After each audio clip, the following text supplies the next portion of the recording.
ನಾಡಿನ ಎಲ್ಲ ಜನತೆ ಕಾಯುತ್ತಿದ್ದಂತಹ ಒಂದು ಜಾಬ್ ಅಂತ ಅಂದರೆ GDS ವೇಕೆನ್ಸಿ ಅಂತಲೇ ಹೇಳ್ಬೋದು ಫ್ರೆಂಡ್ಸ್. ಅದು ಪೋಸ್ಟ್ ಆಫೀಸ್ನಲ್ಲಿ ಪ್ರತಿ ವರ್ಷ ಕೂಡ GDS ರಿಕ್ರೂಟ್ಮೆಂಟ್ ನಡೆಯುತ್ತೆ.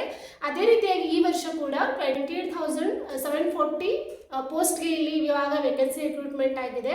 ಹಾಗೆಯೇ ಇಲ್ಲಿ ಏಜ್ ಲಿಮಿಟ್ ಎಷ್ಟಾಗಿರಬೇಕು, ಹಾಗೆಯೇ ಡಾಕ್ಯುಮೆಂಟ್ಸ್ಗಳು ಯಾವ್ಯಾವು ಬೇಕು, ಹಾಗೆಯೇ ಯಾವ ಎಲ್ಲ ಲೀಗಲ್ ಡಾಕ್ಯುಮೆಂಟ್ ರಿಕ್ರೂಟ್ಮೆಂಟ್ನಲ್ಲಿ ಬೇಕಾಗಿವೆ. ಸೊ ಇದ್ರ ಬಗ್ಗೆ ಎಲ್ಲ ಡೀಟೇಲ್ ಆಗಿ ಇನ್ಫಾರ್ಮೇಷನ್ ತಿಳ್ಕೊಳ್ಳೋಣ.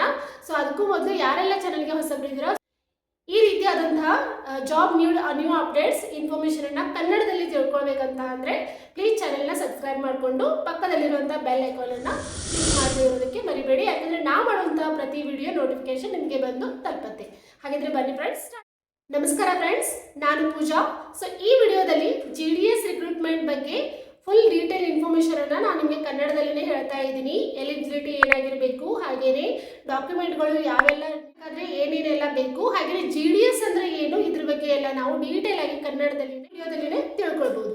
ಹಾಗಿದ್ರೆ ಬನ್ನಿ ಫ್ರೆಂಡ್ಸ್, GDS ಅನ್ನೋದು ನಮಗೆ ಎಲ್ಲರಿಗೂ ಗೊತ್ತು. ಹಾಗೆಯೇ GDS ಅಂದರೆ ಏನು ಅಂತ ಸ್ವಲ್ಪ ನೋಡಿ. GDS ಜಾಬ್ ಅಂತ ಅಂದರೆ ಇದು ಗ್ರಾಮೀಣ್ ಡಾಕ್ ಸೇವಕ್ ಪೋಸ್ಟ್ ಆಫೀಸ್ ಡಿಪಾರ್ಟ್ಮೆಂಟ್ನಲ್ಲಿರುವಂತಹ ಒಂದು ಜಾಬ್ ಇರ್ಬೋದು, ಮೇಲ್ ಕ್ಯಾರಿಯರ್ ಆಗಿರ್ಬೋದು, ಹಾಗೆ different types of job opportunity ನಮಗೆ ಇಲ್ಲಿ GDS ವೇಕೆನ್ಸಿನಲ್ಲಿ ಇರುತ್ತೆ. ಗೌರ್ಮೆಂಟ್ ಜಾಬ್ ಅಂತ ಹೇಳ್ತಾರೆ, ಆದರೆ ಇದು ಗೌರ್ಮೆಂಟ್ ಜಾಬಾ ಅಥವಾ ಅಲ್ವಾ ಅನ್ನೋದನ್ನ ಕೂಡ ನಾನು ಮುಂದಿನ ವಿಡಿಯೋದಲ್ಲಿ ನಿಮಗೆ ತಿಳಿಸ್ತಾ ಹೋಗ್ತೀನಿ. ಅದಕ್ಕೋಸ್ಕರ ನೀವು ಚಾನೆಲ್ನ ಕನೆಕ್ಟ್ ಆಗಿರಿ, ಹಾಗೆಯೇ ನೋಡ್ತಾ ಇರಿ. ಸ್ಟಾಲ್ ಕೂಡ ಪೋಸ್ಟ್ ಏನಾದರೂ ಬೇಕಂತ ಅಂದರೆ ಕೂಡ ಟ್ರಾನ್ಸ್ಪರೆನ್ಸಿ ಕೂಡ ಅಲ್ಲಿ ಅಪರ್ಚುನಿಟಿ ನಿಮಗೆ ಇರುತ್ತೆ. ಹಾಗೆಯೇ ಇಲ್ಲಿ ಸ್ಟೇಬಲ್ ಆಗಿರುವಂಥ ಇನ್ಕಮ್ ಇರುತ್ತೆ ಅಂತ ಹೇಳಿದ್ದಾರೆ.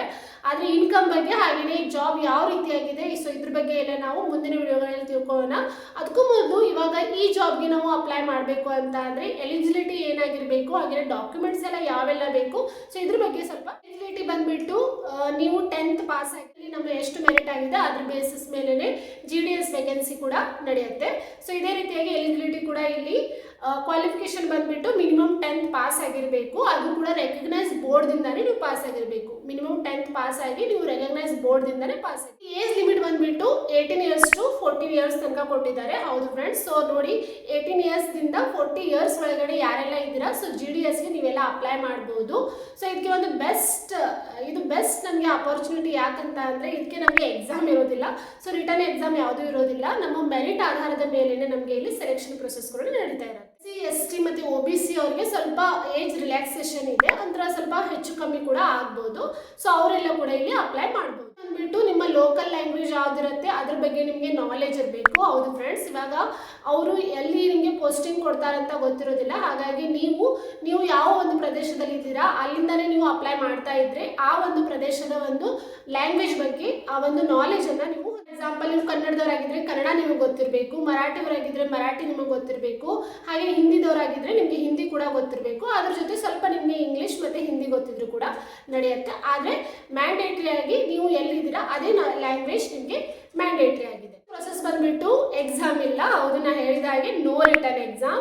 ಸೊ ನೋಡಿ ಫ್ರೆಂಡ್ಸ್, ಇವಾಗ ನಾವು ಯಾವುದೇ ಒಂದು ಜಾಬ್ಗೆ ಅಪ್ಲಿಕೇಶನ್ ಹಾಕಬೇಕಂತ ಅಂದರೂ ನಮಗೆ ಎಕ್ಸಾಮಲ್ಲಿ ಖಂಡಿತವಾಗ್ಲೂ ಇರುತ್ತೆ. ಆದರೆ ಈ ಒಂದು GDS ರಿಕ್ರೂಟ್ಮೆಂಟ್ಗೆ ಎಕ್ಸಾಮ್ ಇಲ್ಲ. ಸೊ ನಾನು ಕೂಡ ಅಪ್ಲೈ ಮಾಡಿದ್ದೀನಿ, ನೀವು ಕೂಡ ಅಪ್ಲೈ ಮಾಡಿ ನೋಡೋಣ. ಮೆರಿಟ್ ಲಿಸ್ಟ್ ಮೇಲೇ ಈ ಒಂದು ಪ್ರೊಸೆಸ್ ನಡೀತಾ ಇದೆ. ಮಾರ್ಕ್ಸ್ ನಿಮ್ಮದು ಎಷ್ಟಿರುತ್ತೆ ಅಂದರೆ 90 ಮೇಲೆ ಇದ್ದರೆ ತುಂಬಾ ಚೆನ್ನಾಗಿರುತ್ತೆ, ಅಥವಾ 80, 70 ಇದ್ರೂ ಕೂಡ 10th marks merit list basis ಮೇಲೇ ನಿಮ್ಮ ಪ್ರೊಸೆಸ್ ನಡೆಯುತ್ತೆ, ನಿಮ್ಮ ರಿಕ್ರೂಟ್ಮೆಂಟ್ ಪ್ರೊಸೆಸ್ ನಡೆಯುತ್ತೆ. ಪರ್ಸೆಂಟೇಜ್ ಆಗಿದ್ರೆ ಸ್ವಲ್ಪ ಮೋರ್ ಚಾನ್ಸಸ್ ಅಂತ ಅಂದರೆ ನೀವು 10th ಚೆನ್ನಾಗಿ ಮಾರ್ಕ್ಸನ್ನು ತೆಗೆದುಕೊಂಡಿದ್ರೆ ಇಲ್ಲಿ ನಿಮ್ಮ ಒಂದು ಸೆಲೆಕ್ಷನ್ ಆಗೋ ಪ್ರೊಸೆಸ್ ಸ್ವಲ್ಪ ಜಾಸ್ತಿನೇ ಇರುತ್ತೆ ಅಂತ ಹೇಳ್ಬೋದು ಫ್ರೆಂಡ್ಸ್. ಆದರೆ ಕಡಿಮೆ ಇದ್ರೂ ಪರವಾಗಿಲ್ಲ, ಹಾಕಿ ನೋಡಿ ಬಂದರೂ ಬರ್ಬೋದು. ನೀವು ಸೆಲೆಕ್ಷನ್ ಆದಮೇಲೆ ಕೂಡ ಸಿಂಪಲ್ ಮತ್ತು ಟ್ರಾನ್ಸ್ಪರೆಂಟ್ ಕೂಡ ಇರುತ್ತೆ.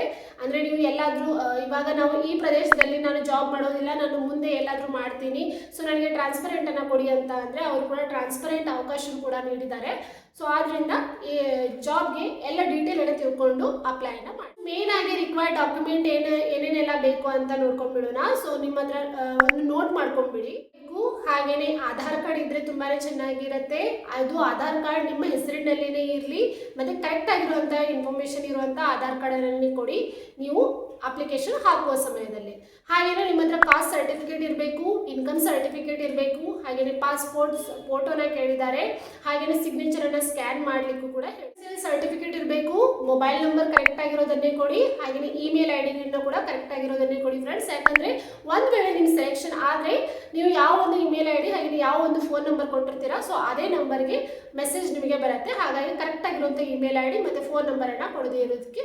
ಇಂಪಾರ್ಟೆಂಟ್ ನೋಟ್ ಅಂತ ಅಂದರೆ ಡಾಕ್ಯುಮೆಂಟ್ ಎಲ್ಲ ಕ್ಲಿಯರ್ ಆಗಿರಲಿ, ಹಾಗೆಯೇ ನೀವು ಯಾವ ಡಾಕ್ಯುಮೆಂಟನ್ನು ಕೊಡ್ತಿದ್ದೀರಾ ಅದು ಕೂಡ ಕ್ಲಿಯರ್ ಆಗಿ ಕರೆಕ್ಟ್ ಆಗಿರೋ ಡಾಕ್ಯುಮೆಂಟನ್ನು ಕೊಡಿ. ಯಾಕಂದರೆ ಪ್ರೊಸೆಸಿಂಗ್ ಟೈಮ್ನಲ್ಲಿ ಸ್ವಲ್ಪ ಪ್ರಾಬ್ಲಮ್ ಆಗುತ್ತೆ. ಹಾಗಾಗಿ ನಾವು ಅಪ್ಲಿಕೇಶನ್ ಹಾಕೋ ಟೈಮ್ನಲ್ಲಿನೇ ಕರೆಕ್ಟ್ ಆಗಿರೋಂಥ ಡಾಕ್ಯುಮೆಂಟನ್ನು ಸಬ್ಮಿಟ್ ಮಾಡಿದ್ರೆ ನಮಗೆ ಯಾವುದೇ ರೀತಿ ಪ್ರಾಬ್ಲಮ್ ಕೂಡ ಆಗೋದಿಲ್ಲ. ನೋಡೋದಂಥ ಸ್ಯಾಲ್ರಿ ಅಂತ ನೋಡಿದ್ರೆ 10,000ದಿಂದ 15,000 ಅಂತ ಹೇಳಿದ್ದಾರೆ. ಸ್ಯಾಲ್ರಿ ಬಂದ್ಬಿಟ್ಟು ಎಕ್ಸ್ಪೀರಿಯನ್ಸ್ ಮತ್ತು ಪೋಸ್ಟ್ ಮೇಲೇನೆ ನಿಮಗೆ ಈ ಸ್ಯಾಲ್ರಿ ಡಿಪೆಂಡ್ ಆಗಿರುತ್ತೆ.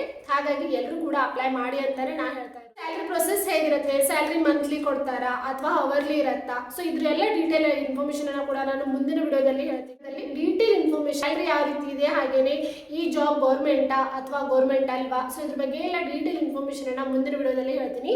ಸೊ ಅದಕ್ಕಾಗಿ ಪೋಸ್ಟ್ ಆಫೀಸ್ ರಿಲೇಟೆಡ್ ಯಾವುದೇ ನಿಮಗೆ ಜಾಬ್ ಅಪ್ಡೇಟ್ ಬೇಕಾಗಿದ್ರು ಈ ಚಾನೆಲ್ಗೆ ಬೇಕಾದಂಥ ಇಂಪಾರ್ಟೆಂಟ್ ಟಿಪ್ ನಂಬರ್ 1 ಆಗಿ ಡೀಟೇಲನ್ನು ಫುಲ್ಫಿಲ್ ಮಾಡಿ. ಹೌದು, ಸೊ ಕರೆಕ್ಟ್ ಆಗಿರೋ ನಿಮ್ಮ ಡೀಟೇಲ್ ಇರೋಂತಹ ಎಲ್ಲ ಡಾಕ್ಯುಮೆಂಟ್ಸನ್ನು ಆ ಒಂದು ಸೈಬರ್ ಸೆಂಟರ್ಗೆ ಹೋಗಿ ಕರೆಕ್ಟಾಗಿ ಫಿಲ್ ಮಾಡಿ ಫ್ರೆಂಡ್ಸ್. ಸೊ ಒಂದು ಏನಾದರೂ ಮಿಸ್ಟೇಕ್ ಆದರೂ ಕೂಡ ನಿಮ್ಮ ಹೆಸರಲ್ಲಿ ಅಥವಾ ನಿಮ್ಮ ಒಂದು ಅಡ್ರೆಸ್ನಲ್ಲಿ ಅಥವಾ ಫೋನ್ ನಂಬರ್ನಲ್ಲಿ ಅಥವಾ ಇಮೇಲ್ ಐ ಡಿನಲ್ಲಿ ಸ್ವಲ್ಪ ಮಿಸ್ಟೇಕ್ ಆದರೂ ಕೂಡ ರಿಜೆಕ್ಷನ್ ಆಗುವಂಥ ಚಾನ್ಸಸ್ ಇರುತ್ತೆ. ಹಾಗಾಗಿನೇ ಹೇಳ್ತಾ ಇದ್ದೀನಿ. ಸೊ ಡಾಕ್ಯುಮೆಂಟ್ ಎಲ್ಲ ಕೊಡುವಾಗ ಕರೆಕ್ಟಾಗಿ ವೆಬ್ಸೈಟ್ಗಳನ್ನು ಅವಾಯ್ಡ್ ಮಾಡಿ ಫ್ರೆಂಡ್ಸ್. ಹೌದು, ಸೊ ನಮಗೆ ಬೇಕು ಅಂತ ಅಂದರೆ ಜಾಬನ್ನು ನಾವೇ ಹೋಗಿ ಅಲ್ಲಿ ಅಪ್ಲಿಕೇಶನನ್ನು ಹಾಕಬೇಕಾಗತ್ತೆ.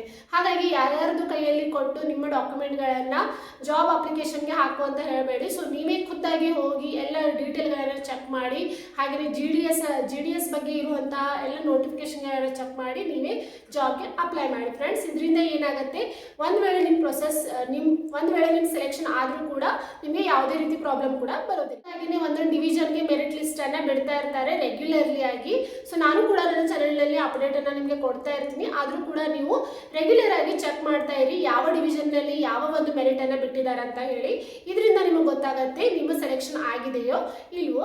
ಅಪ್ಲೈ ಮಾಡಬೇಕಾದ್ರೆ ಲಾಸ್ಟ್ ಡೇಟ್ ಅಂತ ವೇಟ್ ಮಾಡಕ್ಕೆ ಹೋಗಬೇಡಿ. ಸೊ ಇವತ್ತೇ ಹೋಗಿ ಅಪ್ಲೈಯನ್ನು ಮಾಡಿ. ಅಪ್ಲೈ ಮಾಡೋಕ್ಕೂ ಮುಂಚೆ GDS ಬಗ್ಗೆ ಸಂಪೂರ್ಣವಾಗಿ ತಿಳ್ಕೊಂಡ್ಬಿಡಿ ಫ್ರೆಂಡ್ಸ್.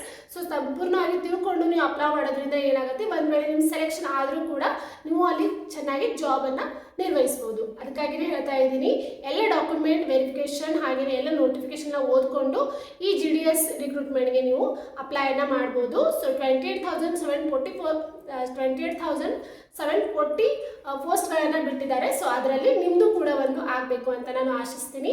ಸೊ ಈ ವಿಡಿಯೋ ನಿಮಗೆ ಇಷ್ಟವಾದಲ್ಲಿ ಪ್ಲೀಸ್ ಲೈಕ್, ಶೇರ್ ಹಾಗೆ ಕಮೆಂಟ್ ಮಾಡೋದನ್ನು ಮರಿಬೇಡಿ.